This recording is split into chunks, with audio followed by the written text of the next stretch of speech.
to my unborn child. Hi. Like, this is the first time I've really got to sit down and really just express how I feel and express my feelings on this whole journey. But I just want you to know, you wasn't part of my plan. Like, I didn't plan to have a baby this young and on my own, because I didn't plan for that, but it was part of God's plan. And as soon as I found out about it, there was no debate. Like, there was no debate on if I was keeping you, if I was not, even though I knew I was 98%, there was 98% of a chance that I would raise you alone. There was no way in hell that I was ever going to kill you.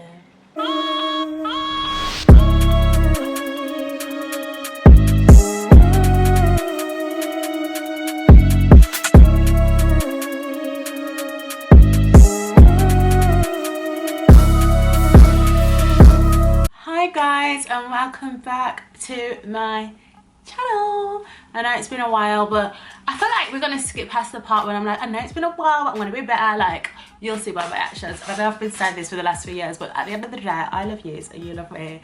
So let's jump right into it. So today I thought, let's do a video about like single parenthood, like 3 years on, because I feel like I can actually like talk about it, like talk about it now. You know, I can actually like talk about it and, you know, give you like some tips and just really just share my experience with you guys. So as you might know, I have a daughter, Isabel Longmore, Elia Longmore with the Longmore ladies. And yeah, I have a daughter. I had her at the end of 2018, and from my pregnancy I have been a single parent. And it's been a journey. I can honestly say, like, I genuinely think that the way things are set up are for the best. The way things that are set up are for the best, and you know, Isabel's a thriving, happy child, and I'm thriving, I'm happy. So it's like we haven't had any losses or anything like that. So yeah, I'm just gonna get straight into this. So let's talk about the first. Should we go like negative to positive so we can leave the video on a high?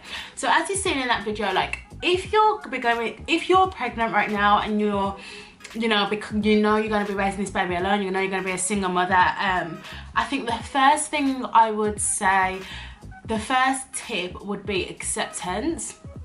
And I say acceptance because even for me, like, it wasn't so much like when I fell pregnant and I was like, yeah, I'm gonna be a single mom and this, that, and the other, I felt so embarrassed. I felt so shamed. Like, I was so embarrassed, like, but I wasn't embarrassed because, you know, my baby, like, my baby father didn't want me or didn't want my child. I was embarrassed because it was like, Elia, you watched your mom be a single mom.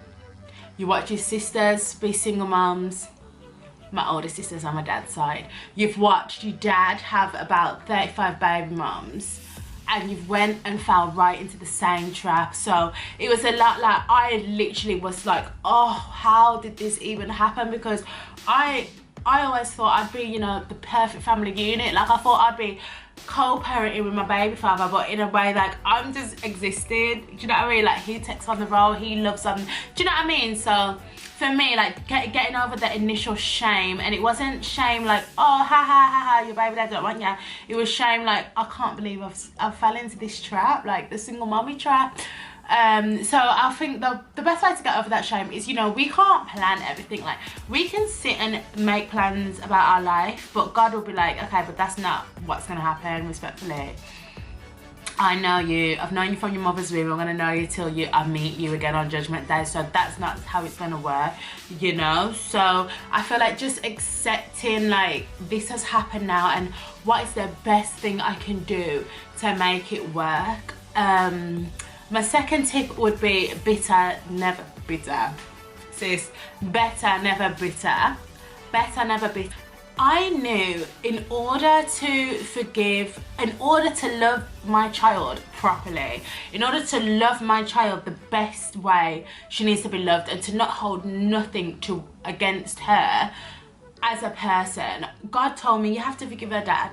So before I had even had Z, I had to forgive a boy that was not sorry for any of his options. And it was like, it was tricky because it was like, oh, he makes me sick, but then it was a vibes where half of him is inside me, so he can't make me that sick, you know. He can't make me that sick. But yeah, so I would say better, never bitter. Always think to yourself. A really good thing that's helped me is I always thought to myself, what is this situation trying to teach me? Like, where's the lesson? Instead of, oh, why me? Help, get me out. I'm gonna kill myself. Yeah, I literally just thought, like, where's the lesson? What can I learn from this? You know, and I think a bit better, never bitter, you know. And I think forgiveness, it frees you, do you know what I mean? Because now I literally can love on my daughter. I have no burdens.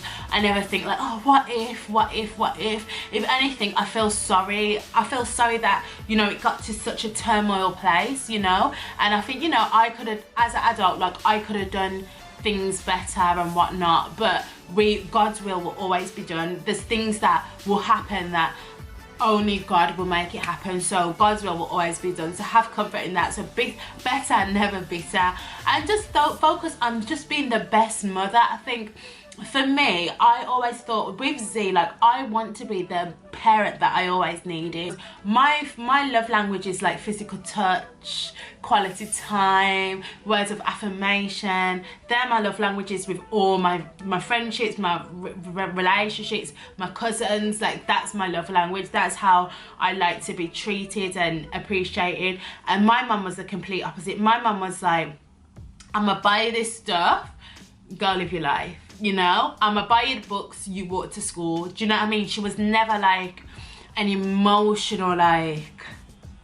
So I just made sure that I'm the best version of myself, so I can be the mother that I always needed, like the emotional, the caring, you know. Like, I've said this before on my channel, like, I can't recall like 5 times in my whole life that I've ever like hugged my mom or kissed my mom, because she's very like cold, you know. But that's no fault of hers, that's just how sis is built, very nonchalant. And my dad is very like, my dad was everything I needed, but because he weren't in the picture as much as he should have been, in a respect, like, you know, from the age of like 7, we lived in different cities, so I would see him every school holiday. But if you think about every school holiday, it's every 6 weeks, so wasn't really ideal, really. So yeah, just to be the parent that I always needed, to be the parent that, you know, as a little girl I would love, you know. And I would say, so that's the 3rd thing. I would say the 4th thing is to literally not rush anything. And this is in like areas of relationships. Like with Z, after Z was born, I waited 2 years before I even let a male near me, you know, because it was like I just wanted to dedicate all my time, all my patience, all my energy to my child. It was a thing for me, like, obviously I love love, and I love love, but it was a vibe that I couldn't bear to be still healing from her dad and then start dating someone, he's annoying me, and then because he's annoying, that's affecting the way I'm raising Z. So I had to make sure I was completely and utterly healed from her dad. I had to make sure I was mentally in the right space to be around a man, and then I had to decide like what position I want a man to play in my life now.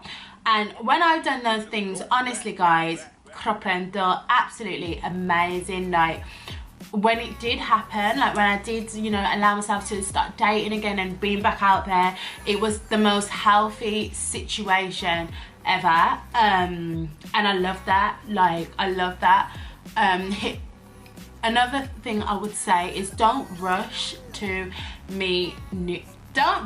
introduce new men to your child. And I think this is just an obvious one, but to a lot of people it's actually not obvious, because people be out here introducing their kids to everybody, and I'm like, sis, no. But for me, it's a vibes like this. Z has no recollection of like any males, or obviously she knows like her uncles and whatnot, but in a romantic settings. These like never see me with a man or never being around me and a man, you know. So, and that's just because I don't want to be the one to give her daddy issues. I don't want her to get attached to somebody and then it doesn't work out and then she's asking where they are, and then as she goes to school, because obviously she's in nursery now. Father's Day was the other day, she made me a Father's Day card, but I don't think she really understands what she's doing. She's just like, oh mommy, I made you a card, and she's like, happy Mother's Day. But I don't think she really I don't think she's got to the point yet where she's like, oh, other people have a dad and I don't. So that's good. But yeah, like I don't want to be the issue, the reason that she's like, oh, I want a dad, like I want him to be my dad, and then it doesn't work out. It's all a bit long. I think for me, like I'm definitely going to get married, God willing. I'm definitely going to get married. She's going to have a father figure, you know, but I feel like don't force it. Like, I'm not saying don't date. I'm not saying do what I did and wait 2 years. If you want to date and you feel like you're ready to date, go out and date. But don't be so quick to let your child meet meet these men, because respectfully, these men don't deserve all of that. Do you know what I mean? Like, you're my sneaky link, I'll come and see ya. Like, you have to I think for the first at least 6 months you have to separate the two. You have to separate. It's like 2 separate lives, you know. And then if you're still going strong after 6 months, you know, then you and him have a conversation about, you know, where we're going, what we're doing. And if you're both on the same page after about a year, you're serious and all them things, bring him around the family. Bring him around the family. What can I say? Bring him around. Bring him around.